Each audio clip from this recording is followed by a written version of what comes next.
I know you have been on earth for long, so they told you this is where you came from. I beg to differ. I beg to differ. If this is where I came from, how come nothing here satisfies me? If this is where I came from, how come the things I see are not animated from here? If this is here where I came from, how come the things that sustain me are beyond the things produced from this realm? There is something deeper. You came from a realm. You came from a dispensation. He said, before you were formed in your mother's womb, before you took on matter, I knew you. I ordained you from a realm yonder. You only took on this shape so that you can find expression here. But don't forget where you came from. You came from a dispensation. Don't allow time master you. Don't allow space master you. Don't allow matter master you. We came here to dominate all. Many years ago, Dr. David Ogwueni made a statement. He said the difference between night and day is light. So whatever he's doing, when it gets dark, he owns the light. It continues. Hey, you can't let weather master you. But there are superior dimensions because you came from another dispensation. You have to master how to function in the God realm. That's your reality. That's why no matter the pleasure you have in time, you are not satisfied. Until it comes from there, it will never appeal to you. At first you may rush and be excited, but after a while you know that the test buds of your soul, they require deeper experiences than what time can offer. Until it comes from Zion, it cannot satisfy. We have a realm. It is locked on our inside, but we must master how to release it. We must master how to ascend into that realm. In John chapter 2, Jesus attended a wedding like every other person, and suddenly they said the wine was out. Then men became stranded because earthlings either brew wine or they buy wine. Now these two options were not possible. What do you do? And Jesus turned to the one that came from, the mother turned to the one that came from heaven. I know where you came from. You look like them, you are not of them. He said, whatever he tells you to do, do it. This one is not limited. He can, even if he can't brew, even if he can't buy, he can produce it. And Jesus said, but you know this realm is regulated by moments. I'm waiting for the movements. It has not yet come, but he said that realm has dominion. Even when the movement has not happened, there is dominion in that realm. And Jesus said, fill the water pots with jar. Men call it water pot, but in the realm where we come from, whatever we call it, that is what it is. And when they filled it up, he didn't pray. He said, fetch from it, take it to the governor. And when they took it there, what we heard was an exclamation. Others served the best wine first, but you kept the best for the last. When you come from Zion, there will always be a difference. They don't need to tell you where it came from. You will know by discernment that this one is not from here. And these are the attributes of the realm you came from. Number one, that realm is an eternal realm. It's a realm that has no beginning and no end. It's a realm that its reality is not fragmented into past, present, and future. It's a realm that is reality as superior to yesterday and tomorrow. That's why God can still go back to yesterday, and God can already go to tomorrow while you are yet in today, because he's dealing with a realm that is eternal. In Isaiah 57 verse 15, the Bible said, the high and the lofty one that inhabited eternity. When he introduced himself, he said in Revelation 1:8, I am Alpha, I am Omega, I am beginning, I am end. We came from a realm that is eternal in nature. You need to understand this. That is why, although you didn't do what you needed to do yesterday, it doesn't mean tomorrow is hopeless. Nobody should walk into your life and tell you things like, because of what you lost yesterday, your future is doomed. No, it doesn't work like that. We can bring yesterday back. There is a circuit called restoration. in the realm of God, that what couldn't happen yesterday, a caveat can be created for it today to happen, and it will not compromise today. So why God does not encourage you to be lazy, he also makes you understand that there's no such thing as hopelessness, because you are operating by modalities that are eternal. And so long as eternity is part of your composition, there is no such thing as hopeless or too late. God can restore, because where he operates from, the past and the future are one.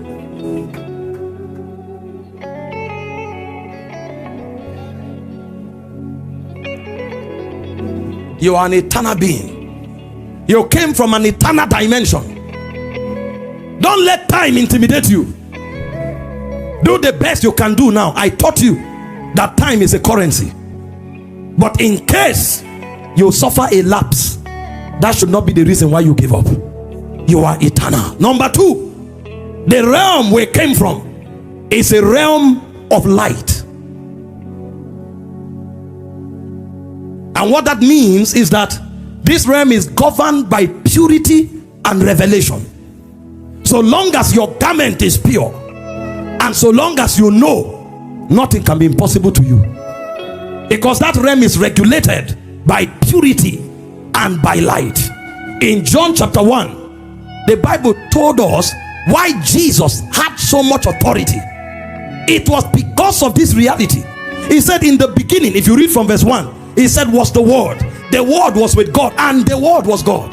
The same was with God in the beginning. All things were made by him. Without him was not anything made that was made. In him was life. He said, but that life has an operational modality, is illumination. He said the life was the light of men, and he said that light shines in the darkness, and the darkness comprehends it not. There is nothing too hard for you, sir. Anything you can't do now, there's something you don't know. The moment you know, you can do it. So in this realm, impossibility does not exist. Everything that you have not yet known is just a mystery. The moment light comes to you, you too can produce result. This is why we don't judge men by physical stature in this realm. You'll be mistaken to think the greatest of us is the biggest of us. Both big and small, we are regulated by light. Your authority, your power is tied to your illumination. Paul was praying for the church. He said, for this cause, Ephesians 1:17, I bow my knees and pray to the Father of our Lord Jesus Christ, that he may grant unto you.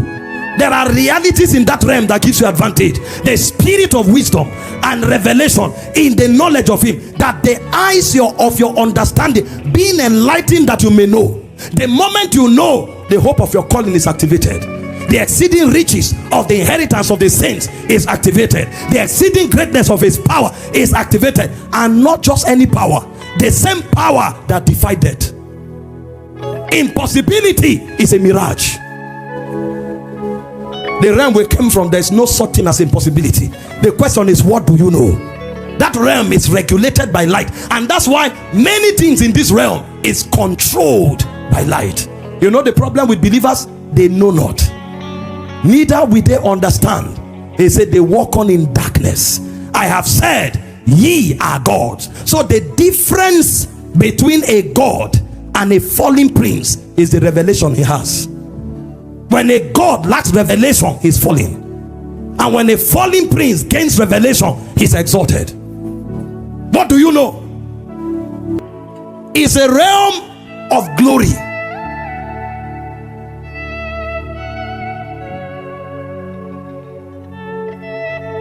In John 17 verse 5, Jesus drew our attention to the ancient reality of that realm. He said, O Father, glorify thou me with thy own self, and with the glory which I had with you before the foundations of the world. So when we were together before creation began, the transactions we had were in glory. And when we speak of glory, it means, number one, the essence of God. Number two, the majesty of God. Number three, the splendor of God. And number 4, the praise that belongs to God. Of these 4, 3 of them is available to all of us. It's only praise that we give to him exclusively, because he bears the prerogative of being source. So everything that happens, we ascribe to him. But outside of praise, essence, majesty, and splendor are all shared. That's why you are seated with Christ in heavenly places. It's a realm of majesty. It's a realm of glory. This is why he said, you are the head, not the tail. When you leave from this realm, you will enter a place. You may not have the position. This is not about title. But somewhere, somehow, you will become the natural leader. There is something about where you came from, that you cannot be the tail, you are the head.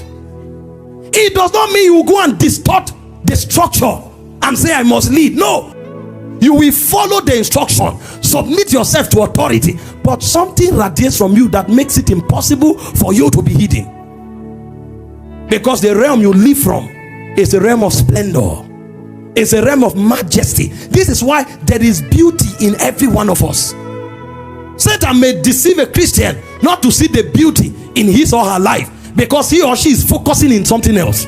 But I tell you, there is not one of us who does not carry a touch of divinity. There is a beauty in you that will make your generation not only admire you, but sought to draw from you. Because you come from a realm of glory. This realm is a realm of love. There's no wickedness. There's no selfishness. There's no competition. Please become everything you can be. It doesn't limit me. All of us are kings. All of us are priests. All of us are light. Yet there's no limitation for anybody. This is why you pity believers who are threatened by the rise of others.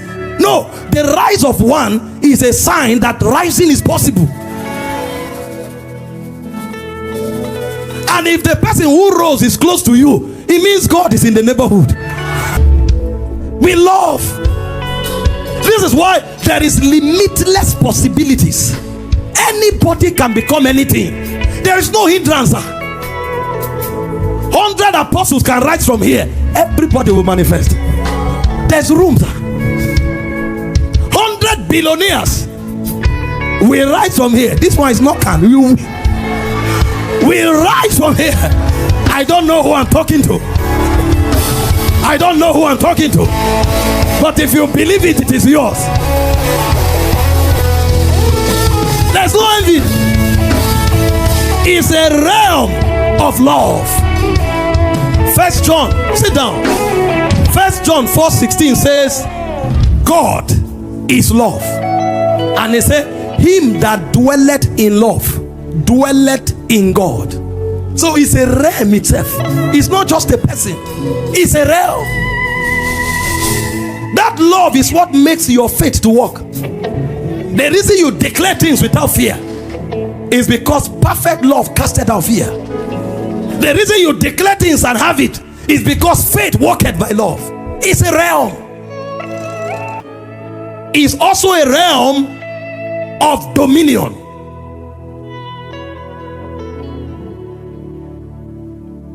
Psalm 145 verse 13. It said, thy kingdom is an everlasting kingdom, and thy dominion endureth throughout all generations. It's a realm of government. So when you come into that realm, there are laws, there are structures, there are ordinances. This is why those of us who are believers, we don't live carelessly. We don't live based on our feelings. There are ordinances that regulate us. You can't be from his realm and then you wake up and say, you are a man. You say, I feel like being a woman. That feeling don't exist in that realm. It's a realm of ordinances. You wake up, you say, I'm a man, but I love this man. They don't love like that in this realm. There are ordinances. It's in the animal realm that you live based on how you feel. A goat does whatever it feels like, any day, anytime. We are not of the animal order. We are of the royal order. And every royal realm has a code that governs its operation. And And because we live like that, we can now translate that dominion to our spheres of influence. That's why I said, I'm a man under authority. I say to one, go, he goes. I say to another, come, he comes. The reason I can do that is because myself is under authority. So we are in a realm of government. We are regulated by ordinances, by laws, by patterns, by principles. That's how we function. And because of that, we can enact laws. It's a realm, number 7, of creation. It's a creative realm. That realm, you are not limited by what is present. When something is needed and is not present, it can be brought to bear. Because it's a realm of creation. Everything you see today came from that realm. And that's not all. It's also a realm of truth.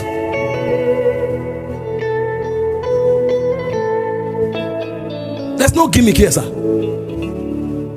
If he says the blind see, the blind see. It's not trying to create impression. If he said the weak is strong, the weak is strong. It's not a manipulation. In fact, this truth does not just define us, it purifies us. He said, thou shalt sanctify them with thy word. John 17:17. He said, for thy word is truth.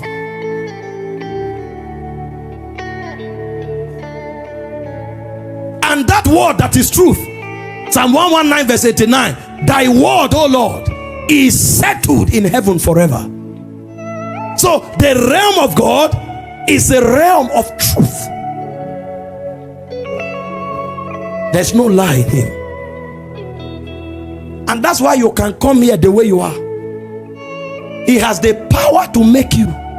If he says you are made, you are made. This is what defines this realm. You don't need to compromise to become. That truth can make you.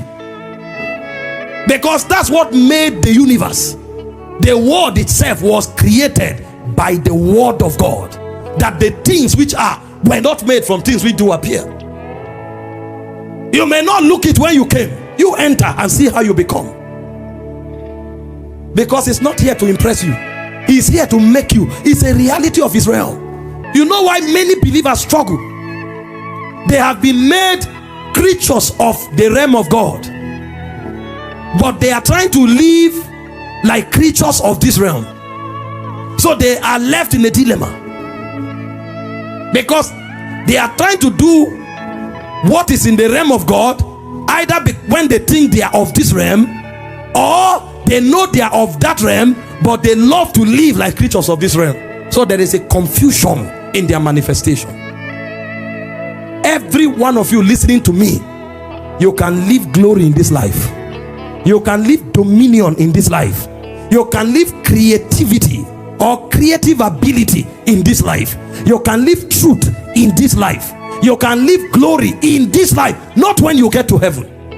But you see, there are protocols that governs that realm. You know the problem with us? Why we don't walk in the God realm? We are living like animals.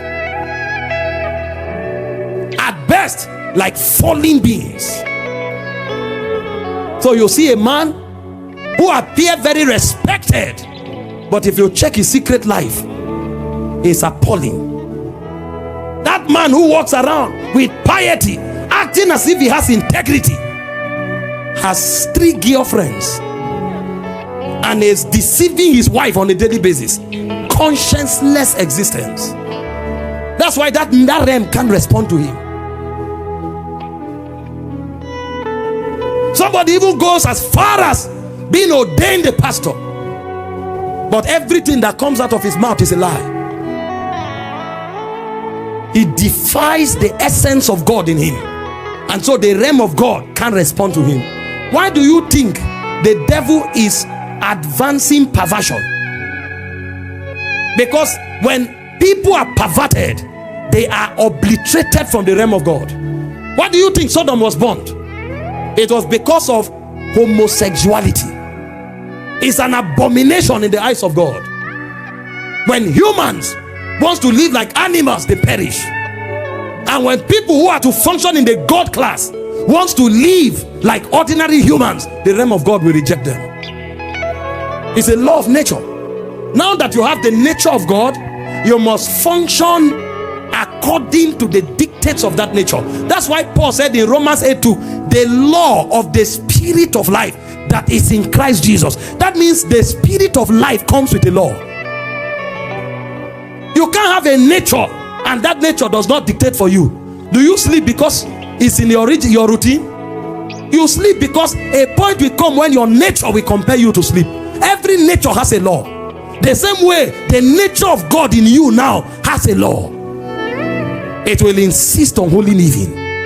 It will insist on righteousness. It will insist on faith. If you violate it, the realm will withdraw from you. No matter how you talk about it, it won't happen. Because realms are regulated by the essence of the beings permitted to function in that realm.